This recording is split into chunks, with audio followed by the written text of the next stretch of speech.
has been building in your mind, but you'll find a way to live. We are here 10 weeks. We're at the 10th. This is the 10th episode, folks. Who knew we'd make it to 10? Who knew we'd make it to 2, let alone 10? But we're here. 10 glorious weeks of the Pro Slam World podcast with Larry Mormon. Thank you for downloading each and every Friday on iTunes, on Spreaker, wherever you find it. Hit that subscribe button on iTunes. I'm telling you, Apple iTunes is going to be the way to go. Spreaker is fantastic as well. You hit subscribe on either one of those, you will get each and every new episode of the Pro Slam World podcast, and that's what I deliver to you, our new episodes, and hopefully entertaining episodes. I hope these past 10 weeks you get someone else's idea, someone else's perspective of the world of professional wrestling. I think that my perspective is very opinionated, but fair, and knowledgeable, but not spoilers. And I hope over these last 10 weeks, this is what you've been experiencing. You've been experiencing kind of, and not just WWE. I mean, I've been talking about Ring of Honor, talked about Evolve, talked about House of Glory. We had the interview last week with Earl Cooter, and I want to thank Earl Cooter for being on the show last week, talking about Fight the World. So we don't just talk about the big dog. We talk about all the little dogs as well that are in the fight. And those are the ones that are going to scrap around and are going to make it and feed that conglomerate that is WWE. I say it each and every week. Support independent wrestling, because like myself and Earl talked about last week, you don't know who you're going to see at an independent show. Whether it's someone who's stepping into the ring for the first time who will be a future Hall of Famer years down the road, or maybe someone who's already a Hall of Famer starting to wind up his career, helping those who are going to come after him. So you never know what you're going to get at an independent show. Definitely, if there's one near you, go to it. I'm telling you, it's fun. It may be hot. It may be cramped. You may not know anyone there, but they will still put on a show, and that's what wrestling is all about. The entertainment value is off the page. It's the greatest show on earth. Most recently, the greatest show on earth just closed its doors for the very last time. Ringling Brothers Circus. Now, in my opinion, wrestling, WWE, they're the big ones, but wrestling is the greatest show on earth, and they're going to prove it. Whoever you go to will prove it each and every time. And this week we're going to talk about pay-per-view coming up this Sunday, Money in the Bank, the Smackdown Live exclusive pay-per-view. But before we get to that, don't forget, I want to talk about shows coming up Saturday night, September 30th in New Jersey. Pro Wrestling Syndicate returns with Refuse to Lose, with one of the biggest matches you'll ever see. Big Van Vader taking on Sabu one-on-one. We're going to have title matches that night. We're going to have Teddy Hart's going to be there. We're going to have some of the best talent that you could see. MVP, former WWE United States and Tag Team Champion MVP. He's going to be there. Like I said, you never know, guys starting their career, working their way up, and guys who are already there, helping those who are going to come after them. And that's what Pro Wrestling Syndicate's going to be all about, especially Saturday night, September 30th. Tickets are only $20. Get your tickets at ProWrestlingSyndicate.com. And more importantly, this Sunday, which is Father's Day, happy Father's Day to anyone out there who's a daddy, whether you know it or not. This Sunday, being Father's Day, it is also the Smackdown Live exclusive Money in the Bank pay-per-view, which is available on the WWE Network for, that's right, $9.99. Not $49, just $9.99. $9.99. That's the network. If you don't know that by now, come on. And if it's your first time subscribing, you get Money in the Bank for free. You also get the first 30 days free, which means you're also going to get, and yes, this is the name of a pay-per-view, Great Balls of Fire for free. Now, Great Balls of Fire, forget the name, how silly the name sounds, has a tremendous main event for the Universal Championship. Brock Lesnar, his first match since winning the Universal Championship at WrestleMania. Brock returns to Detroit to go one-on-one with the number one contender for the Universal Championship, Samoa Joe, in a match that many thought may have never happened. You will see it at Great Balls of Fire. Samoa Joe, Brock Lesnar, I think personally, can certainly tear the roof off the building. And you're going to see that. You're going to see that come, a few weeks? The end of the month? No, we're already at the end of the month. You know what? I don't have it in front of me. But Great Balls of Fire is coming up. But what I do know is that this Sunday, Money in the Bank. Yes, and it's going to be a historic Money in the Bank pay-per-view, as not one, but two Money in the Bank ladder matches. One for the men, and yes, folks, one for the women. And we're going to get into that in just a little while. But first, let's run down the card. On the pre-show, the Colognes, Primo and Epico, will go up against the recently reunited Hype Bros. And we're talking about the Andre the Giant Memorial Battle Royal winner this past WrestleMania, Mojo Rawley, and the returning Zack Ryder. That's right, Ryder and Rawley are back as the Hype Bros. They're going to go up against the Colognes on the pre-show. Now, my opinion, and it's always my opinion, I kind of feel like we're going to see a split with the Hype Bros. It's either going to start at Money in the Bank or it's going to happen at Money in the Bank. As far as who's going to be the heel, though, I would like to see Zack Ryder be the heel.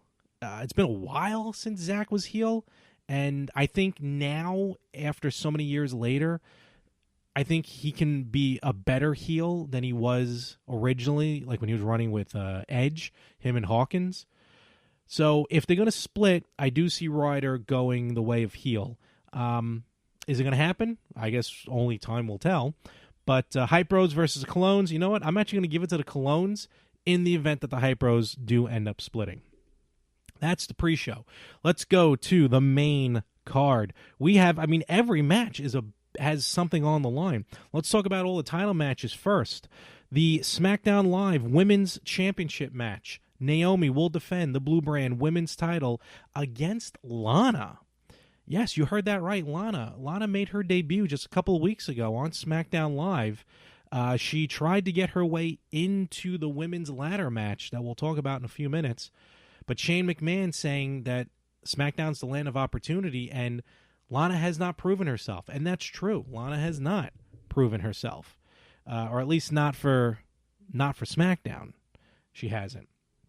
But later on that evening, she did make her presence felt when she actually distracted and jumped Naomi during a six-woman tag match, costing Naomi the match, in fact.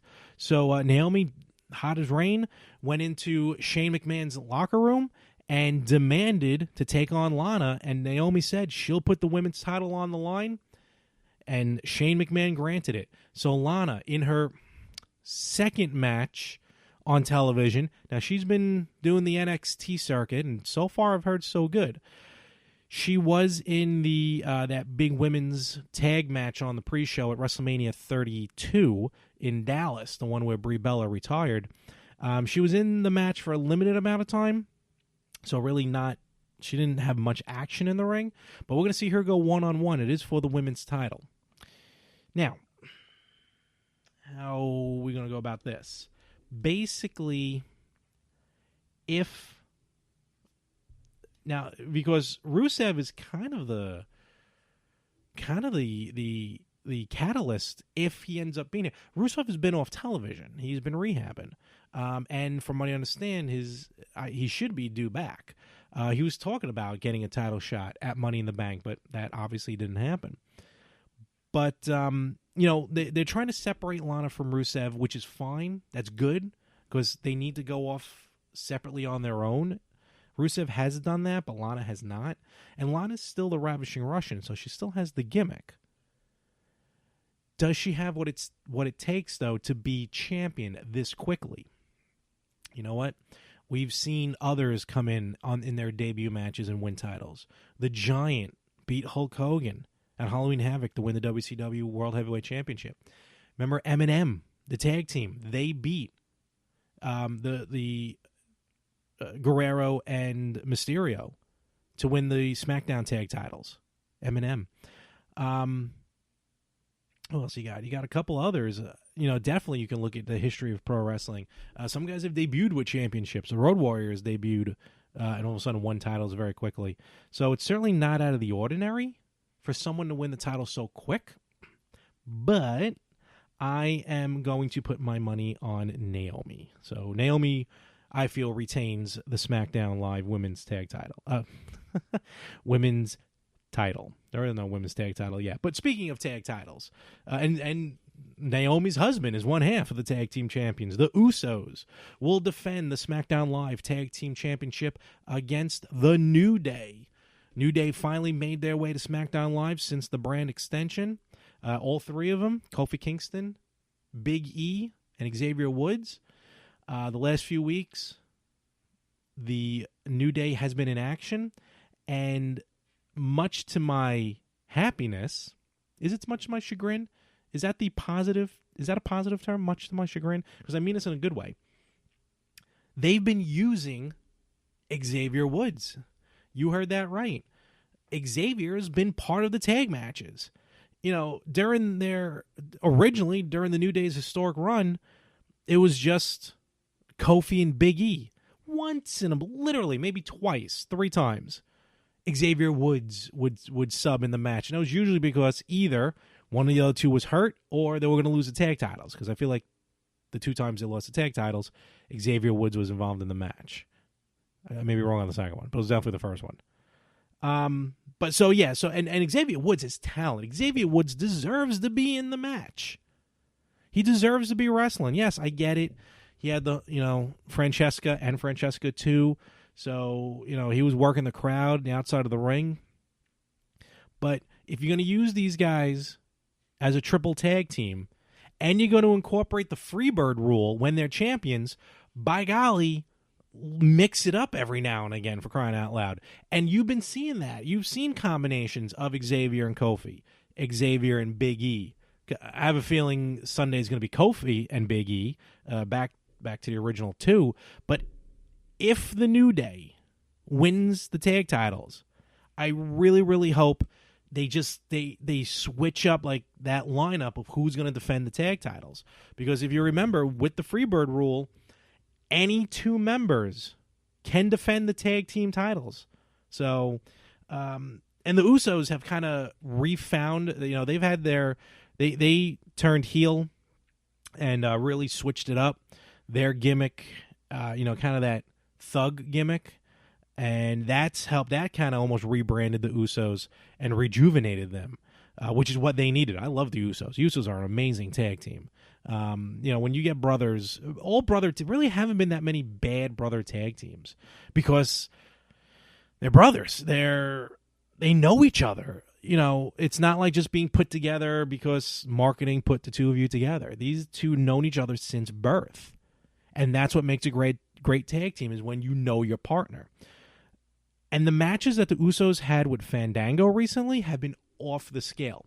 Amazing for Fandango. Breezango, excuse me. I did say Fandango. I meant Breezango. Amazing for Breezango, which is Fandango and Tyler Breeze. Don't mind me, folks. I apologize. So that's helping Breezango get on mark. But the Usos have just been dominant. And they've been great on the mic. They've been great in the ring. And we're going to see it again this Sunday when they take on the New Day. My prediction. Man. Do they give it the titles to the New Day so quickly? I would like to think they're going to hold off. Because the way SmackDown runs, it seems like SmackDown's doing it right as far as champions. But then again, as we saw at Backlash, you never know what's going to happen in a title match. I'm going to say Usos retain the titles. Usos walk out still tag team champions. So let's mark it. All right, the big one, the WWE Championship. Reigning, defending WWE Champion, the modern-day Maharaja, Jinder Mahal, who will have the Singh brothers in his corner, will defend against Randy Orton. Orton invoking his rematch clause. at Money in the Bank, which happens to be in St. Louis, Missouri, the hometown of Randy Orton. If you listen to the podcast, if you know me, you know exactly where I'm heading with this.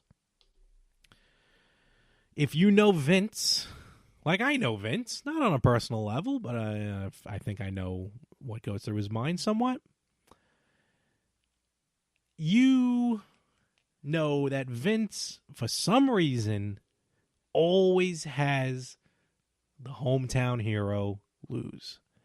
Rare, very, very rare occasions does the hometown hero win. In fact, if you want to go back to Extreme Rules, well, Raw Talk after Extreme Rules, Sasha Banks even called it out. They were in Baltimore, which is Rich Swann's hometown, and Swann and Banks took on Noam Dar and Alicia Fox. And Swann and Banks won. And Sasha Banks even said they broke the curse for winning in your hometown, because Sasha certainly lost in Boston many times. And to see that Rich Swann, I mean, before Rich Swann, I saw at Nassau Coliseum before, I don't know if it was a dark match or it was taped from, I don't know if they use him for main event, but Tony Nese actually won in Long Island. He's from Long Island. That was just a few months ago. Before that, I can't remember when a hometown hero won, which for me is either Long Island or Brooklyn or New York City, because you got Nassau Coliseum, the Barclays Center, and Madison Square Garden.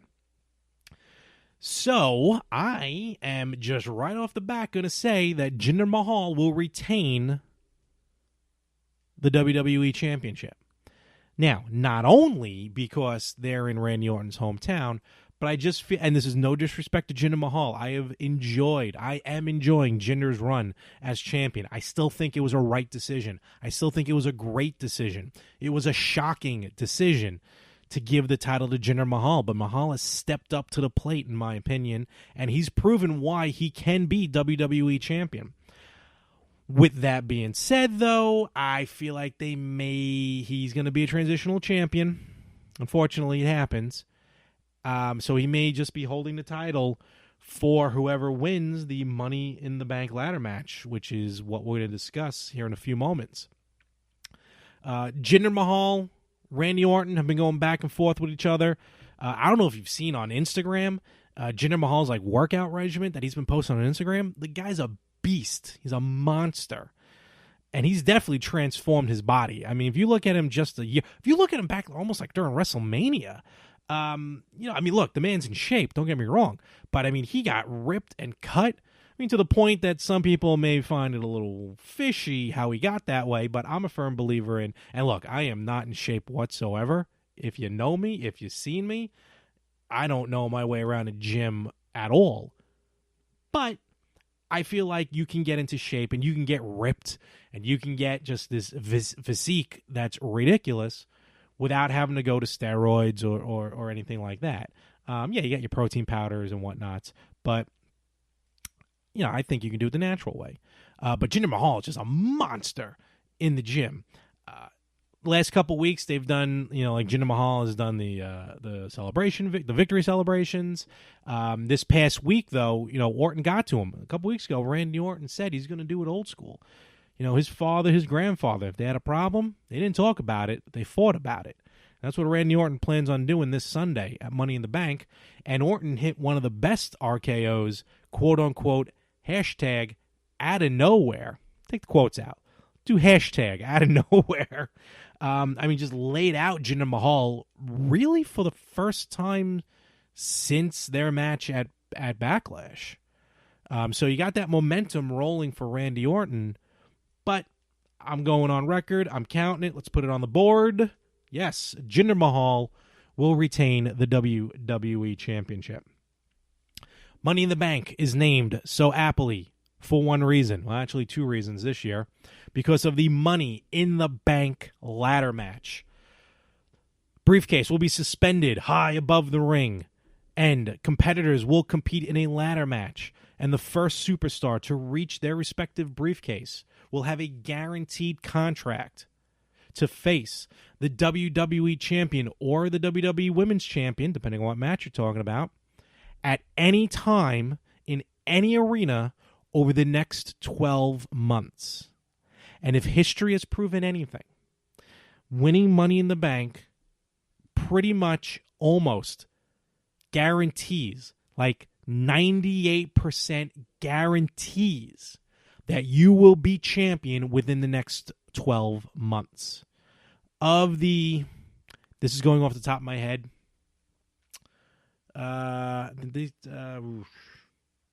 Let's see. I'm going to say 15 to 20 Money in the Bank ladder matches, right?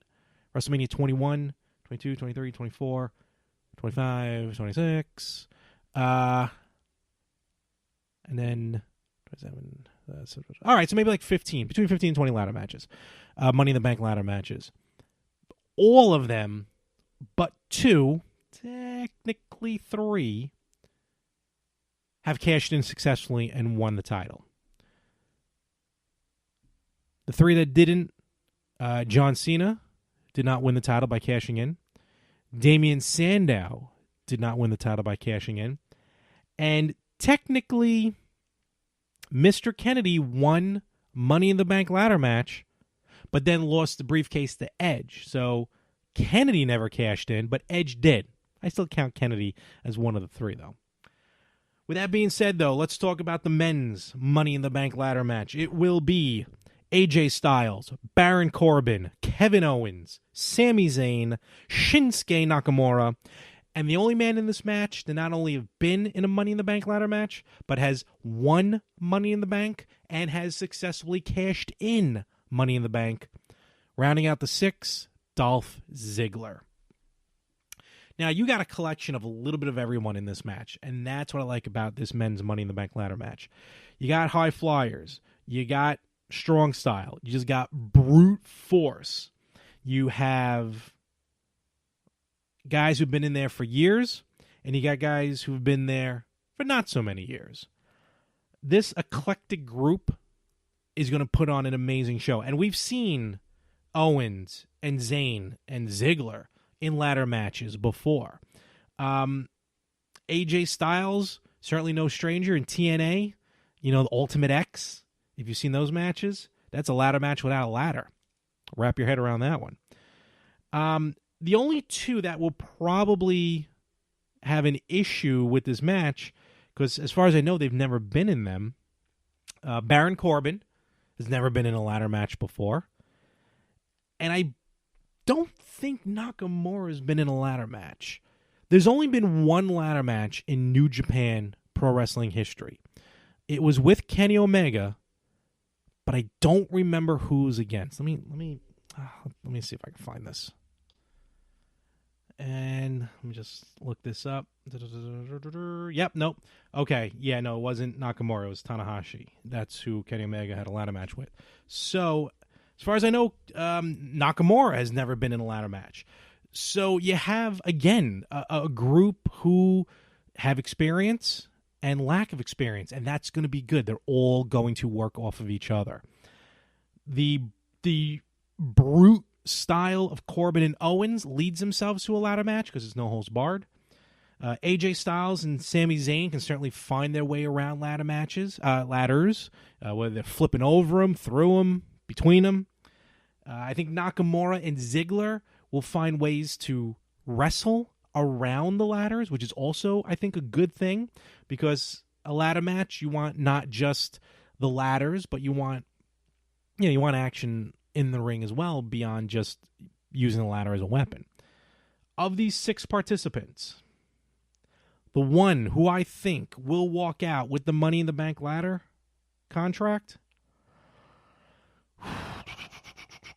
at first, before this past Tuesday, I thought Shinsuke Nakamura, but they closed Smackdown with Nakamura holding the briefcase, which is usually a sign that that's not going to happen then. So I'm marking it on the board. Yes, the phenomenal one, AJ Styles. I think this is his road to regain the WWE Championship, and it starts at Money in the Bank. AJ Styles, you're a Money in the Bank ladder match winner. Now, let's talk about the one that everyone's talking about. The historic first ever women's Money in the Bank ladder match. 5 of the toughest women on SmackDown will compete in this ladder match. It will be Tamina, Charlotte Flair, Becky Lynch, Natalia, and Carmella. Again, like the men in this women's match, you have a little bit of everything. 3 of these women are two women are second-generation superstars. One's a third-generation superstar. Tamina, her father, Jimmy Superfly Snuka. Charlotte, of course, her father, the Nature Boy, Ric Flair. And Natalia, her father's Jim the Anvil Neidhart, her grandfather's Stu Hart. So with them 3, you got Becky Lynch, who's definitely a veteran. She's been in specialty matches. She's been in a tables match. I believe she was in the cage match on SmackDown as well. She definitely is not afraid to get rough. And then you have Carmella, who in my opinion is the wild card. Well, Carmella is also technically a second-generation superstar. Her father was a jobber in the 90s. But with that being said, I'm just going to put it on Front Street. I think Carmella is going to win this Money in the Bank ladder match. And yes, it is a long shot. Trust me. I don't expect her to win. I wouldn't be shocked if she didn't win. But I also wouldn't be shocked if she did win. I feel like they would give it to Carmella. I think she'd probably be next in line. Is she deserving of it? I think Natalia before Carmella. But, hey, excuse me. Sorry about that, folks. Anything happens when you're recording in your apartment. Where was I? So yeah, I think Carmella's going to walk out with the Money in the Bank briefcase. On a quick side note, I kind of like how the women's briefcase is white. The men's is blue. Between the 2 colors, I kind of like the white briefcase. Blue, of course, represents SmackDown. For the last few years, we had the gold briefcase. But something about the women's briefcase, which is kind of cool. With that being said, though, you never really seen these women get into these extreme matches. I mean, Charlotte and Charlotte's been in a few. Let's put it there. Her and Sasha Banks, the first ever women's Hell in a Cell match, and they main evented Hell in a Cell, mind you. Charlotte was also in a submission match, pretty much, Falls Count Anywhere, actually. Again, with Sasha. So Charlotte's no stranger to being an innovator for the women's division. But I think these 5 are not going to... I think all the women on SmackDown, let alone even on Raw, they're not holding back anymore. And that's good. Because, for so many years... And look, I am not complaining, trust me when I tell you. But for so many years, you had, during the Attitude Era, you had all just the models come into the WWE just because they were hot. And they'd wrestle in bikini matches, lingerie matches. Again, not complaining. Fantastic. Go back a generation before that, you did have women's matches, but they were really, the women they weren't the best. They were sights for sore eyes sometimes. Great competitors, but sometimes a little rough to look at. But today, you have the best of both. You have these women who are athletic, who can wrestle, who can put on a show, who can tell a story, but at the same time, look fantastic. And men and women will agree that, women look fantastic. I don't think there's anything wrong with that. So with the women today, they're combining strength and beauty. And these 5 are going to tear each other up in this ladder match. And I'm calling it Carmella walking out women's Money in the Bank winner. So there you have it. Money in the Bank live on pay-per-view this Sunday, Father's Day, on the WWE Network. Folks, next week I'm going to have a great story for you. I attended this past, when this recording dropped, this past weekend, Legends of the Ring. Great meet and greet. Met some great great superstars. Tugboat, Shane Douglas, Kelly Kelly, Jim Cornette, just name a few. Some of the stories that I was able to talk, not just listen, but to talk to these people. The fanboy in me could not have been happier. And next week I'll tell you some stories, including one epic moment which happened not 5 minutes after I got there, which just adds to the list of the issues I usually have when I go to a con. Or in this case, a meet and greet. All right, thank you, everyone. This has been a tremendous episode, a fun one, episode number 10. There's going to be hundreds more. Thank you for downloading each and every week. Thank you for listening each and every week. Remember to hit that subscribe button on Apple iTunes. You'll get each and every new episode without blinking an eye. Don't forget, Pro Wrestling Syndicate returns Saturday night, September 30th. Get your tickets at ProWrestlingSyndicate.com. Follow Pro Slam World on Facebook. Follow us on YouTube. And, of course, follow me at More365, MOHR365, virtually everywhere. It's been another episode of the Pro Slam World Podcast with Larry Mormon. Again, thank you very much for listening, and I will catch you next week. And nothing seems it's going